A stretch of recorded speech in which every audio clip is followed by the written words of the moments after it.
handful of records. Athletics. Jesse Owens. A black from America, not only withstood challenge in world athletics, but also saw frequent infringements by the government in his native country, not ready to own him. Jesse Owens was born on September 12, 1913, in Oakville, Alabama. In high school, he won 3 track and field events at the 1933 National Interscholastic Championship. In 1935, while competing for Ohio State University, he equaled 1 world record and broke 3 others. In 1936, Owens won 4 gold medals at the Olympic Games in Berlin. He died from cancer on March 31st, 1980. The humble beginnings. The son of a sharecropper and the grandson of slaves, James Cleveland Owens was there with a peculiar sparkle in his eyes. Greatness beckoned. A frail child, Owens was often sick from his battles with chronic bronchial congestion and pneumonia. Still, he was expected to work, and at the young age of 7, he was picking up to 100 pounds of cotton a day to help his family put food on the table. He did it. He wasn't meek. He was a man shielded inside a boy. At age 9, Owens moved with his family to Cleveland, where the young J.C. discovered a world far different than the slower southern life he'd known. School proved to be one of the bigger changes.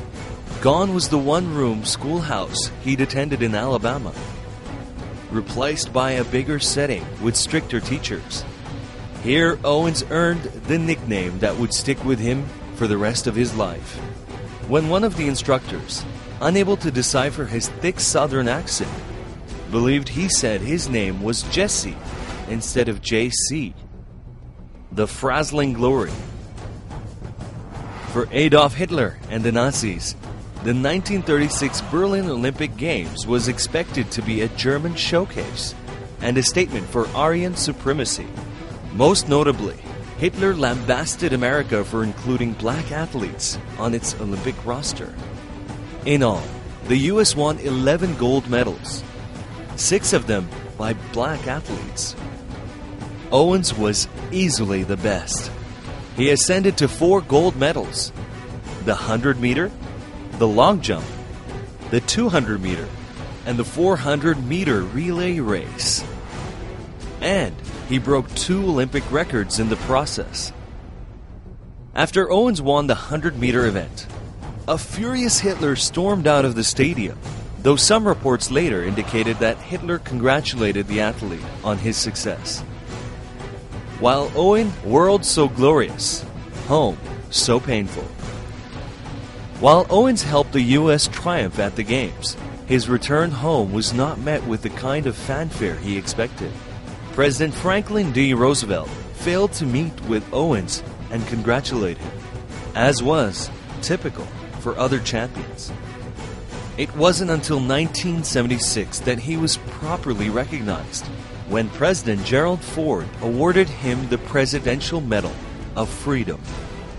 The mild-mannered Owens seemed not the least bit surprised by his home country's hypocrisy.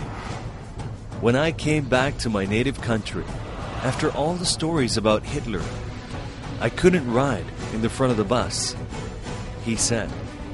I had to go to the back door. I couldn't live where I wanted. I wasn't invited to shake hands with Hitler, but I wasn't invited to the White House to shake hands with the president either. Following the 1936 Olympic Games, Owens retired from amateur athletics and started to earn money for his physical talents. He raced against cars and horses, and for a time played with the Harlem Globetrotters. Owens eventually found his calling in public relations and marketing, setting up a business for himself in Chicago and traveling frequently around the country to speak at conventions and other business gatherings. Owens, who smoked up to a pack of cigarettes a day for a good deal in his life, died of lung cancer in Tucson Arizona, on March 31st, 1980.